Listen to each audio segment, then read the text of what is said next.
Dear students, welcome to learning concept by Gani sir. आप सभी का हमारे यूट्यूब चैनल पर हार्दिक स्वागत है। आज के इस क्लास में हम लोग बात करेंगे आनुवांशिकी जेनेटिक्स के संबंधित कुछ महत्वपूर्ण टर्मिनोलॉजी के बारे में।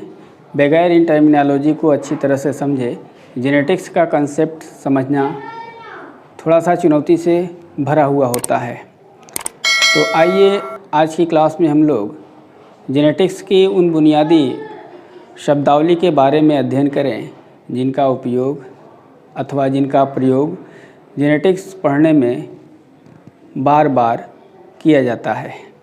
सबसे पहले हम लोग इस बात पे चर्चा करें कि आनुवांशिकी जेनेटिक्स कहते किसको हैं। पीढ़ी दर पीढ़ी जनक से उत्पन्न होने वाली संतानों में लक्षणों के ट्रांसफ़र होने से संबंधित नियमों का, विधियों का अध्ययन जिस विज्ञान की शाखा में किया जाता है उसे हम जेनेटिक्स आनुवांशिकी के नाम से जानते हैं।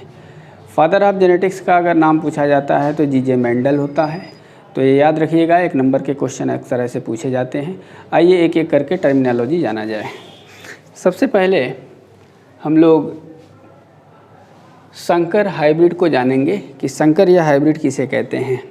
संकर का मतलब ये होता है कि दो जनक होते हैं, एक मेल और एक फीमेल। इन दोनों जनक के आनुवांशिक पदार्थों के परस्पर मिलने से जो संतान पैदा होती है, जिस संतान में दोनों ही पेरेंट्स के आनुवांशिक पदार्थ का मिश्रण मौजूद होता है, उसी को हम संकर के नाम से जानते हैं।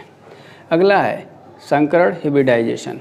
संकर उत्पन्न करने के लिए जिस प्रक्रिया का हम प्रयोग करते हैं या जिस प्रक्रिया के द्वारा संकर उत्पन्न किया जाता है, उसी प्रक्रिया को हम संकरण या हिब्रिडाइजेशन के नाम से जानते हैं। अगला है एलील्स। एलील जानने से पहले हम लोग ये जानें कि जीन्स किसे कहते हैं। जो क्रोमोसोम्स होते हैं उनकी सतह पर छोटे छोटे लक्षणों के निर्धारण करने से संबंधित इकाइयाँ मौजूद होती हैं। लक्षणों का निर्धारण करने वाली जो इकाइयाँ होती हैं उसी को हम जीन्स कहते हैं। और जीन के एक से अधिक रूप होते हैं। तो जीन का एक से अधिक रूपों में पाए जाने की जो घटना होती है उसी को हम कहते हैं एलील्स। अंग्रेजी में इसे कहा जाता है alternative form of a gene is known as alleles. तो एलील्स को समझने के बाद अब हम लोग इस बात पे चर्चा करेंगे कि समयुग्मजी होमोजाइगस क्या होता है। होमोजाइगस का मतलब ये होता है कि जो जीन्स होते हैं दोनों पेयर्स के, अगर पेयर के दोनों जीन एक जैसे हैं, जैसे या तो दोनों कैपिटल टी हो या फिर दोनों स्मॉल टी हो, अर्थात ये दोनों जीन अगर आपस में बिल्कुल एक जैसे हैं कैपिटल फॉर्म या स्मॉल फॉर्म में, तो उस दशा को हम कहेंगे कि वह होमोजाइगस है। देखने के हिसाब से ये होमोजाइगस है और ये क्या है, होमोजाइगस है। अगर जोड़े के दोनों जीन आपस में समान होते हैं तो वो होमोजाइगस कहलाते हैं। अगर जोड़े के दोनों जीन आपस में असमान हो, लाइक दिस, कुछ इस तरह से अगर हो, तो ये भी आपका हेटेरोजाइगस होगा, ये भी आपका हेटेरोजाइगस होगा। तो अगर जोड़े के दोनों जीन एक जैसे होते हैं तो कंडीशन होमोजाइगस कहलाती है। जोड़े के दोनों जीन अगर असमान हो, एक कैपिटल एक स्मॉल के फॉर्म में हो, तो उस कंडीशन को हम कहते हैं हेटेरोजाइगस। तो इस तरह से जो है होमोजाइगस और हेटेरोजाइगस को समझने के बाद हम लोग इस बात पे चर्चा करेंगे कि आगे का जो है मैटर्स क्या है इसमें। अगला है प्रभावी लक्षण, डोमिनेंट कैरेक्टर। जो दो जनक होते हैं जिसमें एक मेल और एक फीमेल की भूमिका में होता है, उनमें से जिनका लक्षण F1 पीढ़ी में नज़र आता है उसको हम कहते हैं डोमिनेंट कैरेक्टर। और F1 पीढ़ी में जो जिस जनक का लक्षण एक्सप्रेस होने से रह जाता है, अर्थात दिखाई नहीं देता है, उसे हम कहते हैं अप्रभावी लक्षण। तो प्रभावी लक्षण का मतलब हुआ कि F1 पीढ़ी के सदस्यों में दोनों पेरेंट्स में से जिस पेरेंट का लक्षण नज़र आएगा वो डोमिनेंट कैरेक्टर, जिसका छिप जाएगा वो रिसेसिव कैरेक्टर। अगला है फेनोटाइप। फेनोटाइप का मतलब होता है बाहरी रूपरेखा। बाहरी रूपरेखा का मतलब है जैसे मोटा होना, गोरा होना, काला होना, लंबा होना, कद में छोटा होना। तो किसी भी जीवधारी की जो बाहरी रूपरेखा होती है उसी को हम फेनोटाइप कहते हैं। और जो जेनेटिक कंपोजिशन से होता है, जो जेनिक कंपोजिशन से होता है, उसको हम जेनोटाइप के नाम से जानते हैं। अगला है मोनोहाइब्रिड क्रॉस, एक संकर क्रॉस। मोनोहाइब्रिड क्रॉस का मतलब होता है कि जिस दो पेरेंट को क्रॉस कराते हैं तो अगर उन क्रॉस कराने वाले पेरेंट का कोई एक कैरेक्टर ध्यान में रखते हुए क्रॉस कराते हैं तो उस घटना को कहा जाता है एक संकर क्रॉस, मोनोहाइब्रिड क्रॉस।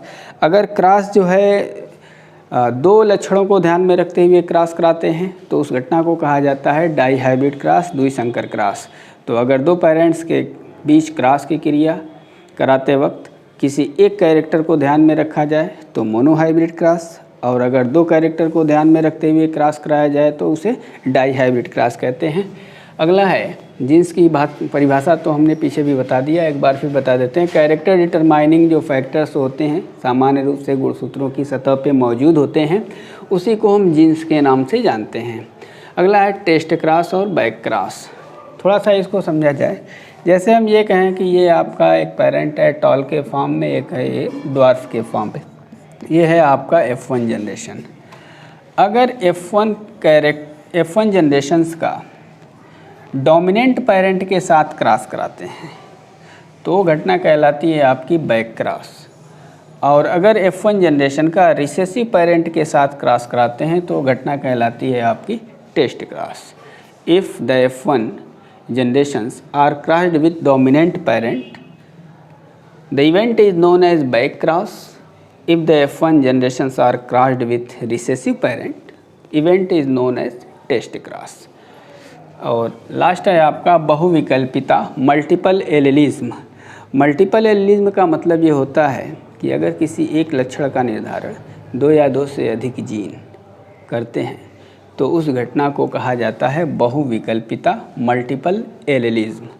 तो मेंडल के नियम से संबंधित ये महत्वपूर्ण बेसिक टर्मिनोलॉजी थी जिसको अच्छी से हमने समझाने का प्रयास किया है।